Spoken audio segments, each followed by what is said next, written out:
Now the floor is given to Colonel Oleksandr Motuzyanyk, Ministry of Defense of Ukraine spokesperson on ATO-related issues. Welcome.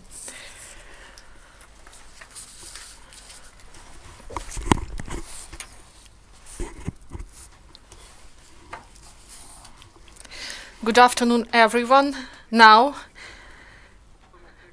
we present the information about the events that happened in the anti-terror operation zone during the last 24 hours.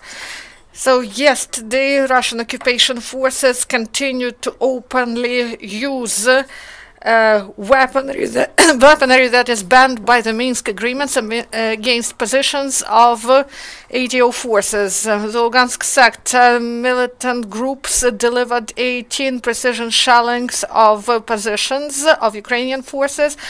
They launched 4 mines of 120 millimeter of caliber near Travneva, and also 4 mines of 82 millimeter of caliber the enemy launched near Zaitseva, and also the enemy used near the same settlement repeatedly large caliber machine guns and grenade launchers and small arms. Also, Russian occupation forces delivered shellings near Lugansk, Oleksandrivka, Mayorsk, Klazave, Katerinivka, and Novolugansk.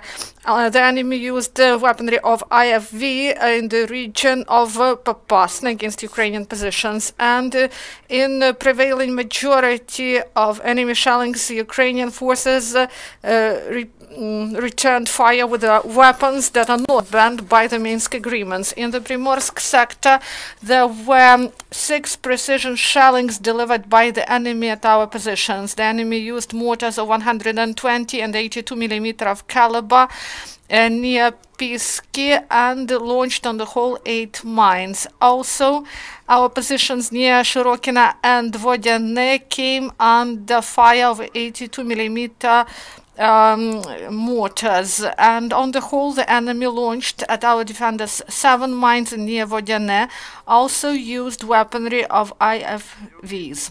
And moreover, later in the region of Shirokina, an enemy shelling was recorded with the use of a 23 millimeter twinned anti-aircraft systems, the U-23-2. Also, the enemy used mounted and hand grenade launchers and machine guns and small arms against our positions near Novoselivka, Druga, and Starognativka. And in the instances of direct threat to servicemen's life, our servicemen used the weaponry that is not banned by Minsk agreements. These are grenade launchers and large caliber machine guns. And yesterday during the day in the Primorsky sector, no enemy shelling recorded. The situation is under full control of our servicemen. And on the whole, during the last 24 hours, along the line of confrontation, Russian occupation forces delivered 18 precision shellings. And servicemen of armed forces of Ukraine 11 times returned fire. In the course of enemy shelling in the region of Zaitseva, 1 Ukrainian serviceman was wounded and he was promptly evacuated to a military mobile hospital. According to information provided by main intelligence department of MOD, in the regions of deployment of detachments of so-called 1st and 2nd Army Corps of the enemy, there is an increased threat to the lives of civilians in the occupied territories of Donetsk and Lugansk oblasts. And in a new area of mine obstacles in the region of Novoalexandrivka on the 10th of November, a local resident was killed and suffered in the blast. Also, commanders of occupation forces continue to provoke escalation of combat activities, and on the 10th and 11th of November this year, one of the detachments of so-called 1st Army Corps carried out provocative shelling of ATO positions, and at the same time they shelled the positions of their own neighboring detachment. And representatives of groups of civil and military cooperation of the armed forces of Ukraine, Svetlodarsk, provided humanitarian assistance to low-income residents in Lugansk in the form of food packages. Moreover, In Novolugansk, the officers of civil and military cooperation groups coordinated the completion of demining of agricultural lands by humanitarian demining group, the Hello Trust. At the same time, the representatives of civil and military cooperation group armed forces Berdyansk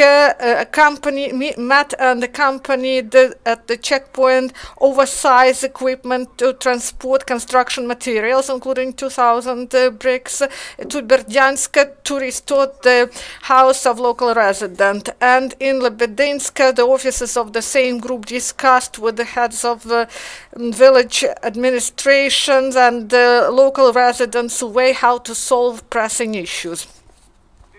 At the same time, servicemen of detachments of 79th Detached Air Assault Brigade of paratroopers of the Armed Forces of Ukraine continue to complete the plan of battle training and rehearse firing exercises in the firing range. Firing exercises are held with the use of grenade launchers, mortars, anti-aircraft systems, small arms, and weaponry of battle machines and vehicles. The commanders of the training are experienced servicemen of brigade, participants of anti-terror operation, and firing exercises are held in conditions close to real ones, with simulation of explosions, smoke blanketing, and obligatory with taking into account experience gained during combat operations. This is all. Thank you.